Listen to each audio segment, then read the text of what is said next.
ಶಬ್ದದಿಂದ ಶಂಕರಾಚಾರ್ಯರಿಂದ ಆರಂಭಗೊಂಡು ಸುರೇಶ್ವರಾಚಾರ್ಯರಿಂದ ಆರಂಭಗೊಂಡು ವಿಧುಶೇಖರ ಭಾರತಿ ಮಹಾಸ್ವಾಮಿಗಳ ಪರ್ಯಂತ ಎಲ್ಲ 37 ಯತಿವರೇಣ್ಯರು ಕೂಡ ಶಂಕರ ಶಬ್ದದಿಂದ ವಿವಕ್ಷಿತರಾಗಿದ್ದಾರೆ. ವಸ್ತುತಃ ಶಾರದಾ ಪರಮೇಶ್ವರಿಗೂ ಜಗದ್ಗುರುಗಳಿಗೂ ಹೆಚ್ಚು ದೊಡ್ಡ ವ್ಯತ್ಯಾಸ ಇಲ್ಲ.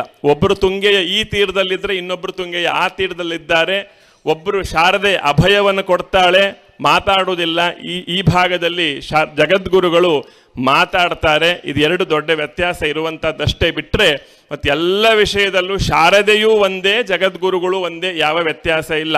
ಮೊನ್ನೆ ಅಷ್ಟೇ ಒಂದು ಸಾಮಾಜಿಕ ಜಾಲತಾಣಗಳಲ್ಲಿ ಹರಿದಾಡ್ತಾ ಇತ್ತು. ಒಬ್ಬರು ಶಾರದೆಯಲ್ಲಿ ಬಂದು ಏನೋ ಪ್ರಾರ್ಥನೆ ಮಾಡಿದರು, ಜಗದ್ಗುರುಗಳಿಗೆ ಗೊತ್ತಾಯಿತು, ಜಗದ್ಗುರುಗಳ ಆ ಬೇಡಿಕೆಯನ್ನು ಈಡೇರಿಸಿದರು ಅಂತ. ಅಂತಹ ನೂರಾರು ದೃಷ್ಟಾಂತವನ್ನ ಭಕ್ತರು ಅನುಭವಿಸಿದ್ದಾರೆ. ಶಾರದೆಯಲ್ಲಿ ಏನೋ ಒಂದು ನಾವು ಪ್ರಾರ್ಥನೆಯನ್ನು ಮಾಡ್ತೇವೆ, ಈ ಕಡೆ ಜಗದ್ಗುರುಗಳು ಆ ಪ್ರಾರ್ಥನೆಯನ್ನು ಈಡೇರಿಸಿ ಬಿಡ್ತಾರೆ. ಹಾಗಾದ್ರೆ ಶಾರದೆಯಲ್ಲಿ ಪ್ರಾರ್ಥನೆ ಮಾಡಿದ ಜಗದ್ಗುರುಗಳು ಹೇಗೆ ಗೊತ್ತಾಗುತ್ತೆ ಕೇಳಿದ್ರೆ ಅಲ್ಲಿ ಯಾವ ಭೇದ ಇಲ್ಲ ಅಂತ. ಜಗದ್ಗುರುಗಳು ಒಂದೇ, ಶಾರದಾ ಪರಮೇಶ್ವರಿಯೂ ಒಂದೇ ಅಂತ ಅರ್ಥ. ಹಾಗಾಗಿ ಶಾರದೆ ಪಾಹಿಮಾಂ ಶಂಕರ ರಕ್ಷಮಾಂ ಅಂದರೆ ಶಾರದೆ ಹಾಗೆ ಶಂಕರಾಚಾರ್ಯರು ನಮ್ಮನ್ನು ಕಾಪಾಡಿ ಎಂಬುದಾಗಿ ಹೇಳುತ್ತಾ ನಾವು ಶಾರದಾ ಪೀಠಕ್ಕೆ ಭಕ್ತಿಯಿಂದ ನಮಸ್ಕಾರ ಮಾಡಿದರೆ ಆ ನಮಸ್ಕಾರ ಎಲ್ಲೆಲ್ಲ ಹೋಗ್ತದೆ ಅಂತ ನೋಡಿ.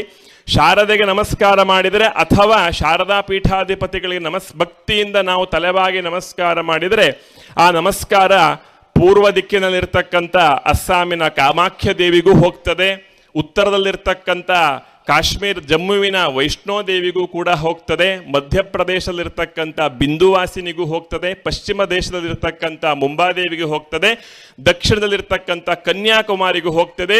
ಇಷ್ಟೇ ಅಲ್ಲ, ಢಾಕಾದಲ್ಲಿರ್ತಕ್ಕಂಥ ಢಾಕೇಶ್ವರಿಗೂ ಹೋಗ್ತದೆ, ಪಾಕಿಸ್ತಾನದ ಹಿಂಗ್ಲಾಜ ಮಾತೆಗೂ ಕೂಡ ಆ ನಮಸ್ಕಾರ ಸಮರ್ಪಣೆ ಆಗ್ತದೆ.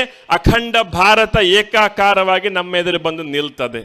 ಇಷ್ಟೇ ಅಲ್ಲ, ಕಾಶ್ಮೀರದಲ್ಲಿರ್ತಕ್ಕಂಥ ಶಾರದಾ ಪರಮೇಶ್ವರಿಗೂ ಕೂಡ ಆ ನಮಸ್ಕಾರ ಸಮರ್ಪಣೆ ಆಗ್ತದೆ. ಕೆಲವರು ಹೇಳ್ಬೋದು ಇದು ನಿಮ್ಮ ಕೇವಲ ಊಹೆಯಷ್ಟೇ, ಉತ್ಪ್ರೇಕ್ಷೆ ಅಂತ ಹೇಳ್ಬೋದು. ಆದರೆ ಈ ಎಲ್ಲ ಕ್ಷೇತ್ರಗಳಲ್ಲೂ ನಮಗೆ ಕಾಣ್ಲಿಕ್ಕೆ ಸಿಗುವಂತಹದ್ದು ಶಂಕರಾಚಾರ್ಯರ ಹೆಜ್ಜೆಯ ಗುರುತುಗಳೇ ಕಾಣ್ಲಿಕ್ಕೆ ಸಿಗ್ತದೆ ಹೊರತು ಬೇರೆ ಯಾರ ಹೆಜ್ಜೆಯ ಗುರುತುಗಳು ಇಡೀ ಅಖಂಡ ಭಾರತದಲ್ಲಿ ನಮಗೆ ಕಾಣ್ಲಿಕ್ಕೆ ಸಿಗುವುದಿಲ್ಲ.